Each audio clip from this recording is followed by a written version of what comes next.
ಮನುಜರು. July 3ನೇ ವಾರ ಸಹಪಾಠ. ಪ್ರತಿದಿನ ಶಾಲೆ ಪ್ರಾರಂಭ ಅವಧಿಯಲ್ಲಿ ಸಾಮೂಹಿಕ ಪ್ರಾರ್ಥನೆ ಶುಭಾಷಿತ ಓದುವುದು. ನಾನು ಶುಭಾಷಿತವನ್ನು ಓದಿದ್ದೆವು.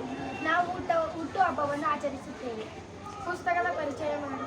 ನಮ್ಮ ಶಾಲೆಯಲ್ಲಿ ತುಂಬಾ ಚೆನ್ನಾಗಿ ಬ್ಯಾಂಡ್ ಅನ್ನು ಬಡಿಯುತ್ತಾರೆ. ನಮ್ಮ ಶಾಲೆಯ ಪ್ರಾರ್ಥನೆ ವೇಳೆಯಲ್ಲಿ ಸಾಲಾಗಿ ನಿಂತಿರುವ ಚಿತ್ರವನ್ನು ಅಂಟಿಸಿದ್ದೇನೆ. ನಮ್ಮ ಶಾಲಾ ಪ್ರಾರ್ಥನೆ ವೇಳೆಯಲ್ಲಿ ನಾವು ನ್ಯೂಸ್ ಪೇಪರ್ ಓದುತ್ತೇವೆ. ನಮ್ಮ ಶಾಲೆಯಲ್ಲಿ ಪ್ರತಿದಿನ ಸಂವಿಧಾನ ಪ್ರಸ್ತಾವನೆಯನ್ನು ಹೇಳುತ್ತೇವೆ. ನಮ್ಮ ಶಾಲೆಯಲ್ಲಿ ಶಿಕ್ಷಕರು ಏನಾದರೂ ವಿಷಯವಿದ್ದರೆ ತಿಳಿಸುತ್ತಾರೆ. ಎಲ್ಲ ಸಾಲಾಗಿ ನಿಲ್ಲುತ್ತಾರೆ. ಎಲ್ಲ ಬ್ಯಾಂಡ್ ಬಡಿಯುತ್ತಾರೆ. ನಮ್ಮ ಶಾಲೆಯ ಪ್ರಾರ್ಥನಾ ವೇಳೆಯ ಚಿತ್ರವನ್ನು ಹೊರಡಿಸಿದ್ದೇವೆ. ನಮ್ಮ ಶಾಲೆಯಲ್ಲಿ ರಾಷ್ಟ್ರಗೀತೆಗೆ ಬ್ಯಾಂಡ್ ಬಡಿಯುತ್ತಾರೆ.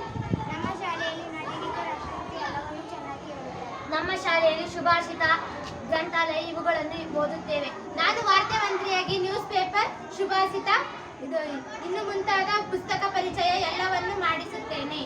ನಮ್ಮ ಶಾಲೆಯಲ್ಲಿ ಪ್ರಾರ್ಥನಾ ವೇಳೆಯಲ್ಲಿ ಎಲ್ಲ ಅಚ್ಚುಕಟ್ಟಾಗಿ ಸಾಲಿನಲ್ಲಿ ನಿಲ್ಲುತ್ತಾರೆ ಮತ್ತು ಶುಭಾಷಿತ ಪುಸ್ತಕದ ಪರಿಚಯಗಳನ್ನು ಮಾಡುತ್ತಾರೆ. ಸೂಪರ್ ಸ್ಟೂಡೆಂಟ್ಸ್, ಜುಲೈ 3ನೇ ವಾರದ ಸಾಮೂಹಿಕ ಪ್ರಾರ್ಥನೆ ಕಾರ್ಯಕ್ರಮದಲ್ಲಿ ನಾನು ನೀಡಿದಂತಹ ಟಾಸ್ಕನ್ನು ನಮ್ಮ ಶಾಲಾ ಪ್ರಾರ್ಥನಾ ಸಮಯದ ಫೋಟೋ ಸಮೇತ ವರದಿಯನ್ನು ನೀಡಿದಂತಹ ಮಕ್ಕಳಿಗೆ ನನಗೆ ತುಂಬ ಖುಷಿಯಾಯಿತು ಮಕ್ಕಳೇ. ಹಾಗಾಗಿ ನಮ್ಮ ಶಾಲಾ ಪ್ರಾರ್ಥನೆಯ ಸಮಯವನ್ನು ನಡೆಯುವಂಥ ಕಾರ್ಯಕ್ರಮಗಳನ್ನು ಇಷ್ಟು ಅಚ್ಚುಕಟ್ಟಾಗಿ ವಿವರಿಸಿದ ಮಕ್ಕಳಿಗೆ ನಾವು ಮನುಜರು ಕಾರ್ಯಕ್ರಮದ ಪ್ರಯುಕ್ತ ವೈಯಕ್ತಿಕವಾಗಿ ಹೃತ್ಪೂರ್ವಕ ಅಭಿನಂದನೆಗಳನ್ನು ಸಲ್ಲಿಸುತ್ತೇನೆ.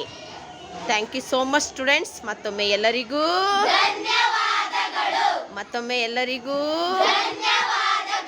Thank you so much students.